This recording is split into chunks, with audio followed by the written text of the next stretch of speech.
Hey everybody, welcome to Hockey Skate Down. Before we get into the video, I just want to say thank you to all my subscribers. If you want to join our hockey team, it's free. Click subscribe, hit the notification bell to all. Thank you so much, and let's get started. So, I want to do a video on some interesting news we've heard about Dawson Mercer and with regards to Tom Fitzgerald and him working out a new contract going into the upcoming year. He's our last contract to sign to a new deal, so we're waiting eagerly to see what his next contract will be. A lot of people are talking, will it be a shorter-term bridge deal or will it be a long-term deal?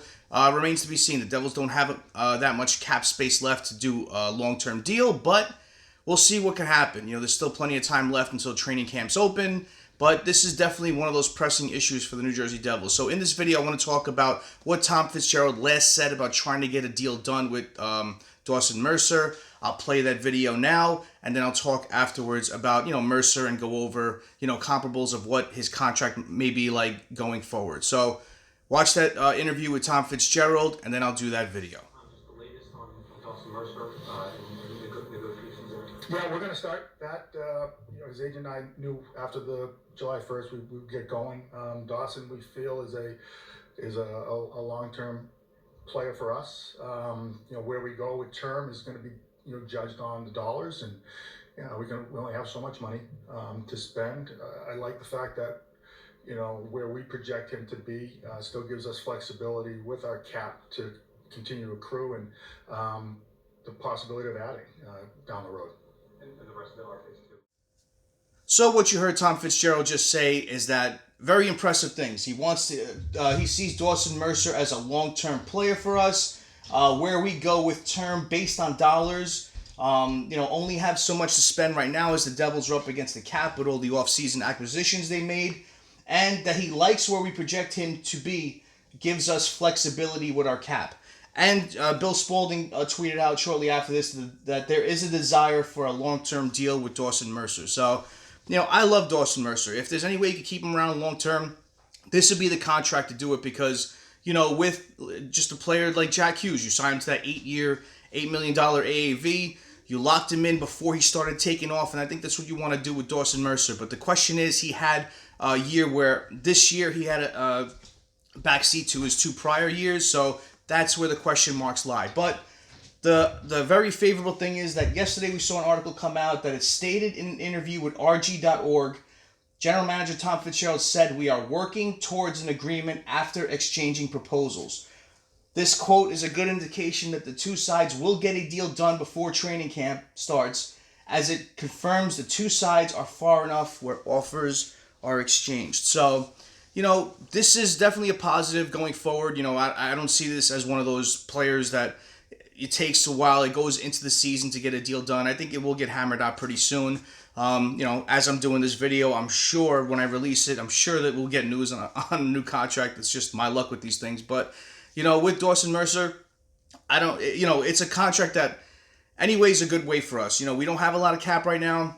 We will have it in the future. I'm not worried about that. You have contracts coming off the books. You have all of our penalties and buyouts coming off.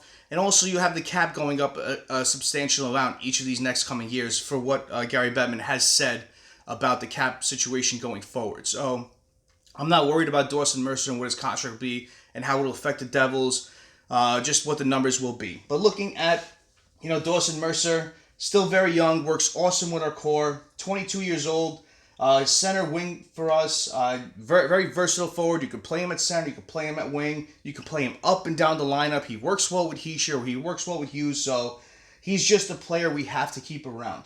Listed at 6 foot, 180 pounds. And looking at his stats this year, he definitely took a back seat to the two prior years.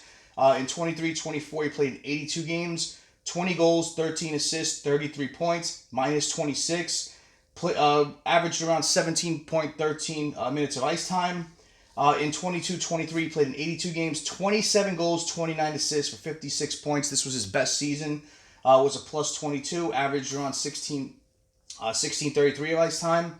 And in 21-22, he played in 82 games, 17 goals, 25 assists for 42 points. He was a minus 25 and averaged around 16.32. So overall, 246 games played, 64 goals, 67 assists for 131 points. So looking at his stats overall, the thing that sticks out, he's a very durable player. He's played in 82 games each of the seasons, played all the games in the year.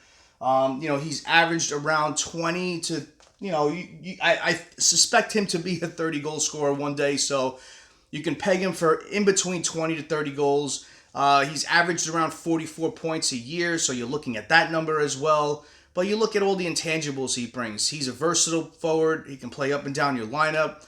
He's a good locker room guy, good humble kid. A lot of people talk about how easily he can get coached and how he takes his message going onto the ice. He plays hard at both ends of the ice. There's just a lot to love about Dawson Mercer and reasons to keep him around. But the question is, what is the number going to be on his next deal? So you look at comparables with him, and three come to mind. You have Alexis Lafreniere. He played in 298 games, 75 goals, 73 assists for 148 points. He played an extra season, so that the numbers kind of sway more in his favor, but you could see comparables to his contract and what Dawson Mercer might get. But with the Rangers, they signed him to a 2-year deal where he wasn't playing that good. Then the next season, after he signed, he really took off. So his rate will definitely go up in his next deal. Looking at Shane Pinto, he recently signed and Lafreniere was at 2.33 AAV. Looking at Shane Pinto, he recently signed a 2-year, $7.5 million contract, which breaks down to $3.75 million AAV. And also Kirill Marchenko of the Columbus Blue Jackets, a 3-year deal at $3.85 million AAV. So if you're looking at what they got, if you're looking at what Lafreniere got, I don't think it's going to be as low as Lafreniere. Honestly, I think it's going to be anywhere from 3 to 3.5. If you're looking at a 2 or 3 year bridge deal, but if you're looking long term, I could see it easily going to like 5.5 to 6.5 in that area.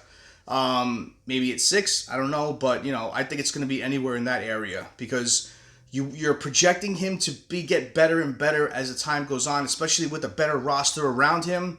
And as time goes on, the players hit their prime and they just take off, some of them. So we're expecting that with Mercer. So that's where Fitzgerald wants to lock him long term, kind of like Jack Hughes, where you signed him to that deal before he took off, and now that contract looks like a steal for the New Jersey Devils for the next coming years. So it's a very interesting situation, depending on just on what the Devils have available right now. It's not a lot to income long term, but we'll see what happens going forward. Tom Fitzgerald has been able to sign players to less that has been numered, so hopefully that happens with Dawson Mercer on his next contract. He's a Devil we want to keep around, and he's a great player, and I feel like he's really going to take off. I know he had the down year this year, but I feel like he's really going to take off again this upcoming season. So comment below, what do you think the New Jersey Devils will do with Dawson Mercer and his new contract? Comment below and let me know. So thank you all for watching. I really appreciate your time. If you haven't done so, please like this video. I know YouTube has changed their things when you're looking at videos. It doesn't go by video numbers. It goes more by likes now, which is not good for small YouTubers. But please like the video, share, subscribe if you haven't done so. It's free. And join our hockey team. Thank you all so much. Have a great rest of the day. Have a great night. Take it easy. Stay safe.